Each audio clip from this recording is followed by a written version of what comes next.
Do we have business? We have business. We're doing our last few shows here at Meltdown. We're going to be permanently moving over to that Starburns location because in 3 weeks ISIS is blowing up Meltdown Comics. Oh my God. Thank you, Michael, for giving us that heads up.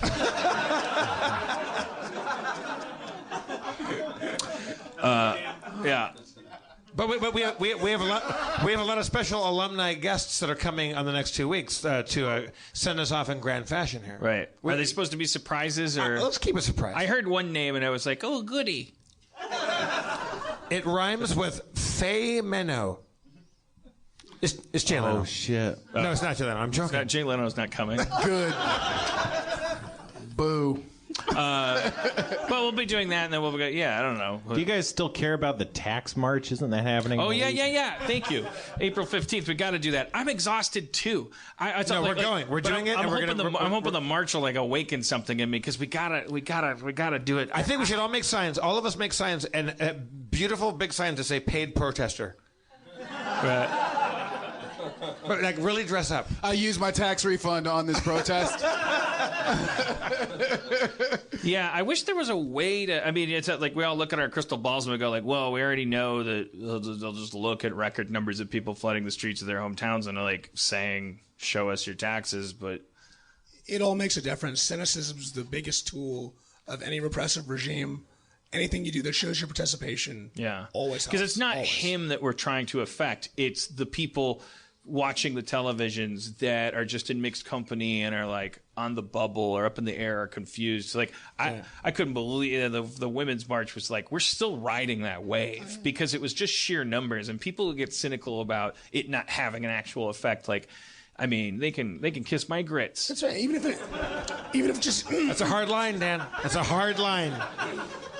Even if it just galvanizes other people that see you doing it, that is something right there. As I said before, imagery for this illiterate asshole is everything. He looks at pictures, he sees them, and they affect him, and it bothers him. But it's let's go out and make pictures happen because he reads pop-up books for a living. So we and it's the undecideds, as much as we always joke about that. Like, how could you be undecided during the election? But it's like more like, are you undecided between being a Bernie Crat and a neolib or something like that? Like we're coming up on a huge hurricane of stuff, and like we need to me when I'm like getting in arguments or watching arguments online, I'm always thinking of the people that are nowhere in sight. They're just the people watching. And that's why I always have to try to remind myself, like, are you the smartest, funniest person in this conversation, or are you the angriest piece of shit that's like wishing? I'm starting to see these arguments erupting between different factions where people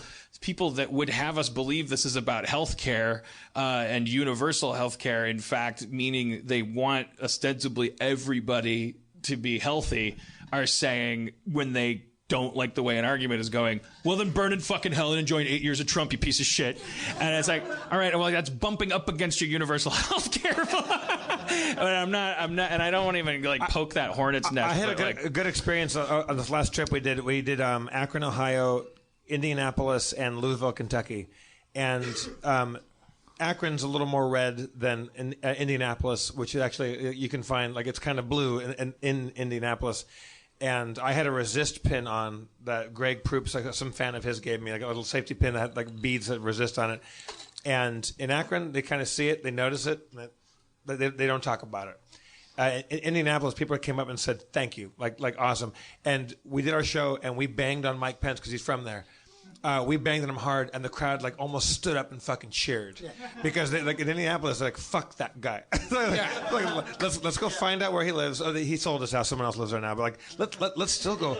But you know that, I mean, like when we talked earlier about how the internet is making some people feel like the plague is at their door, and that's where it's a crucible for racism and stuff. And that's another thing, is like, if that person, that mythical construct, that person that has been feeling from reading their Facebook feed that someone took their jarb, they're also gonna see like they need to see, and they'll want to dismiss it. They'll go like, oh, look at all those lesbians and biracials like just wanting to take my jarb, and they're marching about it. Blah, blah, blah.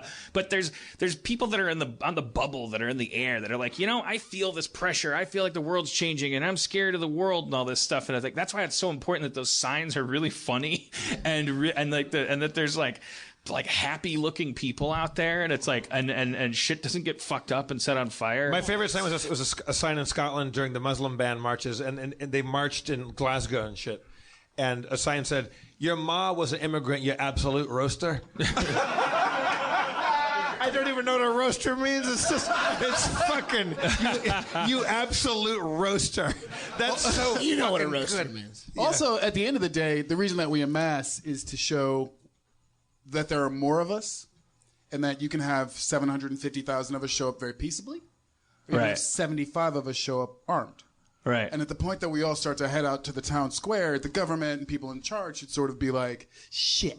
Let's go ahead and talk to these people. So one of the reasons you want to go to rallies and you want to go to marches is so that we don't have to be in those smaller numbers having to do fiercer shit. Yeah, protests scare the establishment. They really do, and letters and calls and all that shit. It's tedious and it's fucked up. But I'd rather go out there and be silly and have a tambourine and be a fucking noisy asshole and do it every goddamn weekend, anytime you're free, and do it, because we have an idiot president who hates turning on the TV because it's all he watches. It's all he does. He doesn't read books. He doesn't read the paper.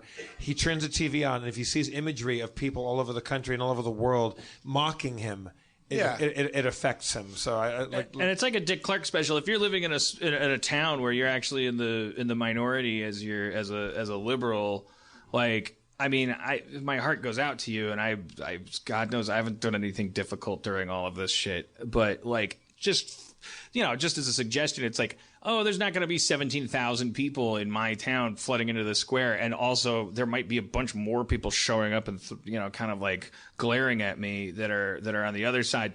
All the more reason to like make your sign funny so that you have the truth on your side and the humor on your side and the high road on your side. If there's 50 of you, and it's like CNN's still going to cut to that during that morning. And the image of the little girl holding a sign in D.C. that said Trump eats farts. That's heavy fucking hitting. What were you going to say? It's just very important to think about who the audience is for. So it's important that it can be funny, but also it should be, excuse me, patriotic and nonviolent and all those things. Like, it should speak to a portion of the country. Mm-hmm. I don't know what's going on with my voice here. This is the worst. Were you on a press tour? Like, you've been talking a lot? I have been talking a lot. I've been known to... Or is the Klan trying to suppress your words? What does jarb mean? Easy. Get off me, devil!